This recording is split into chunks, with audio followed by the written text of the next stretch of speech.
تو یارو اس میں کوئی تعجب کی بات ہے؟ ہم اپنی آنکھوں سے بے شمار مذہبی رسمیں دیکھتے ہیں جن کا پہلے آج سے 20 سال پہلے کوئی وجود، میں نے کبھی بات تعصب کی نہیں کی، لیکن صرف سمجھانے کے لیے کہتا ہوں، اللہ جانے کسی کا دل دکھانا مقصود، اور اگر کسی بھائی کو تکلیف ہو تو میں پیشگی معافی مانگ لیتا ہوں۔ ہمارا کام دل دکھانا نہیں، بات سمجھانا ہے۔ آج سے 5-7 سال پہلے آذان سے پہلے درود کا رواج تھا۔ فاروق آباد کے نوجوان لوگ بھی اس بات کے گواہ ہیں کہ 5-7 سال پہلے درود کا رواج اذان سے پہلے نہیں تھا۔ تو یہ چیز 5-7 سال پرانی یہ اسلام کی ہو سکتی ہے؟ اسلام کی بات تو وہ ہے جو 1400 سال پرانی ہو۔ نئی چیز اسلام کی بات ہو سکتی؟ ایک جلوس نکالتے ہیں سال کے ساتھ۔ لاہور کے اندر میرے محلے میں چینیاں والی مسجد کے پاس ایک بزرگ رہتے ہیں جو اپنے نام کے ساتھ لکھتے ہیں بانیہ جلوس۔ کیا لکھتے ہیں؟ بانیہ جلوس۔ 20-25 سال پہلے اس جلوس کا کوئی وجود نہیں تھا۔ ساری تاریخ 25 سال پہلے کی۔ اور سنو، 11ویں ختم۔ ایک آدمی کہنے لگا نہیں جی 11ویں کی بات آپ غلط کہتے ہیں۔ میں نے کہا وہ کیوں؟ کہنے لگا یہ تو بہت پرانی ہے۔ میں نے کہا کتنی؟ کہنے لگا جب سے شیخ عبد القادر جیلانی پیدا ہوئے ہیں۔ میں نے کہا تیرے خیال میں شیخ عبد القادر جیلانی رسول اللہ کے زمانے میں پیدا ہوئے تھے صلی اللہ علیہ وسلم؟ کب پیدا ہوئے؟ 600 سال بعد۔ پرانی کتنی ہے؟ کتنی پرانی؟ لاؤ ایک ایک بات کو، فقہ کی کتابوں کے پشتارے لاؤ۔ کوئی دنیا میں فقہ کی کتاب 500-600 سال سے پرانی موجود۔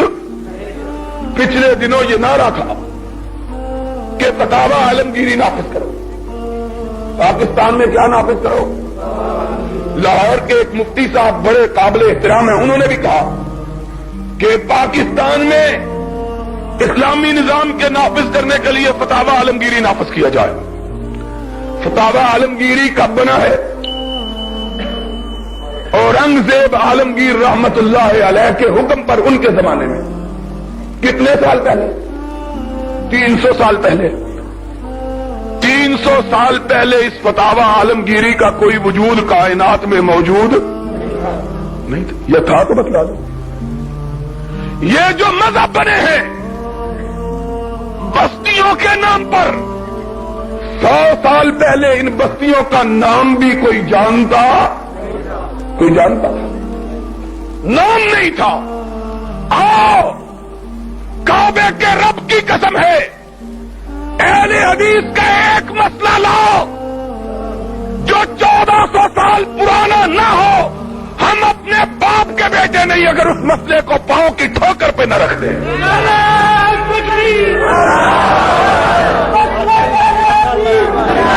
ایک مسئلہ اہل حدیث کا ایسا بیان کرو جو 14.25 جو رب العالمین نے جبریل امین کے ذریعے رحمت للعالمین پہ نازل کیا، اور جو رحمت للعالمین نے کائنات کے سامنے پیش کیا، دوسرے کسی مسئلے کو ہم مانتے ہی پھر دیکھ لو مسئلہ کس کا پیور خالص جس میں کوئی ملاوٹ۔ اور یاد رکھو ملاوٹ کس کو کہتے ہیں؟ قاضی صاحب بعض لوگ کہتے ہیں ملاوٹ کوئی بری نہیں ہے، وہ پرانی پڑھتے ہیں نا، کوئی برا کام کیا؟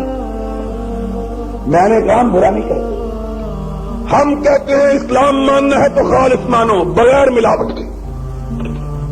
کہنے لگا ملاوٹ کیسی؟ ہم نے کہا اگر دودھ کے اندر پانی سرکاری نلکے کا ملا دیا جائے تو ملاوٹ نہیں ہوتی، دودھ خالص ہوتا ہے۔ اور اگر نہر کا ملا دیا جائے تب، اور اگر آب زمزم ملا دیا جائے تب، اگر دودھ کے اندر چاہے زمزم کا پانی ملا دو تب بھی دودھ خالص نہیں رہے گا۔ اگر اسلام کے اندر کسی نیک سے نیک آدمی کی بات بھی ملا دو اسلام خالص نہیں رہے گا۔ خالص اسلام صرف وہی ہے جو رب کے رسول نے صدیق و فاروق کو عطا کیا تھا، اور کوئی اسلام خالص باقی سب بناتے۔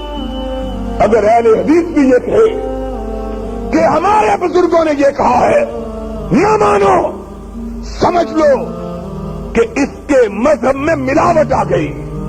اس اہل حدیث کی مانو جو یہ کہے قال اللہ و قال رسول اللہ، اللہ کی مانو یا رسول اللہ کی مانو۔ کیوں؟ اللہ کی بات غلط نہیں ہو سکتی اور رسول کی بات کا ذمہ عرش والے نے خود لے لیا ہے۔ عرش والے نے ما ينطق عن الهوى ان هو الا وحی۔ جاؤ دنیا والوں کسی دوسرے کو کہو کہ وہ سینے پہ ہاتھ مار کے کہے کہ ہمارا ایک مسئلہ بھی ایسا نہیں جو قرآن و سنت کے خلاف نہ ہو۔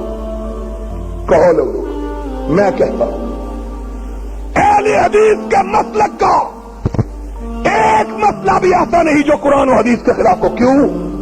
اس لیے کہ ہم اس مسئلے کو مسئلہ ہی نہیں سمجھتے جو قرآن حدیث کے اندر موجود نہیں ہے۔ ہم اس کو مسئلہ ہی، جب بات اتنی کھری انشاءاللہ لوگ اس کو مانتے ہیں، مان رہے ہیں، مانیں گے۔